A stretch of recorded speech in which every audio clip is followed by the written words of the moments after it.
सताना को इंग्लिश में परसिक्यूट बोलते हैं। तपस्या को इंग्लिश में ऑस्टेरिटी बोलते हैं। घसीटना को इंग्लिश में ड्रैग बोलते हैं। तानाशाह को इंग्लिश में टायरेंट बोलते हैं। परोसना को इंग्लिश में सर्व बोलते हैं। जाहिल को अंग्रेजी में गॉथ कहते हैं। गमवार को अंग्रेजी में बोरिश कहते हैं। देहाती को अंग्रेजी में रस्टिक कहते हैं। गधा को अंग्रेजी में डोंकी कहते हैं।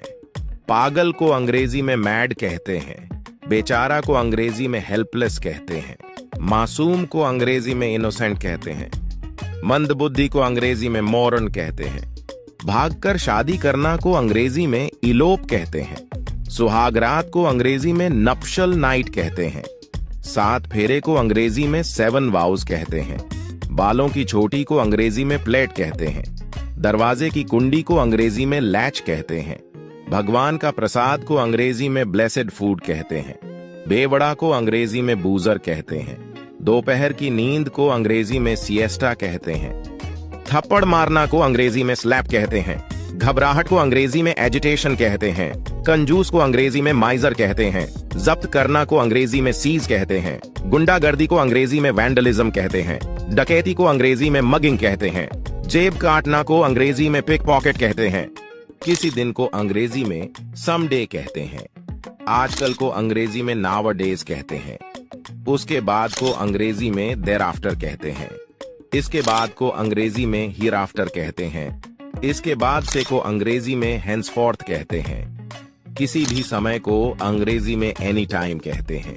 कुछ समय को अंग्रेजी में सम टाइम कहते हैं। इसमें को अंग्रेजी में वेर इन कहते हैं। लीव का मतलब जब हम अपनी मर्जी से कोई छुट्टी लेते हैं। हॉलिडे का मतलब जब कोई कंपनी या संस्था स्वयं हमें छुट्टी देती है।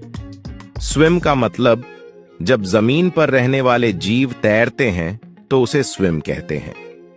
फ्लोट का मतलब जब समुद्री जीव तैरते हैं तो उसे फ्लोट कहते हैं। लिसन का मतलब जब आवाज किसी भाषा में हो, जैसे गाना सुनना।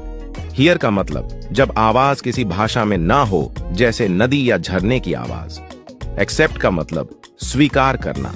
एक्सेप्ट का मतलब के सिवाय। क्राई का मतलब तेज आवाज में रोना। वीप का चुपचाप रोना। ग्लूमी का मतलब जब कोई व्यक्ति रोकर अपना दुख प्रकट करे। ग्रीफ का मतलब जब कोई व्यक्ति अंदर से दुखी हो और रोकर दुख प्रकट ना करे।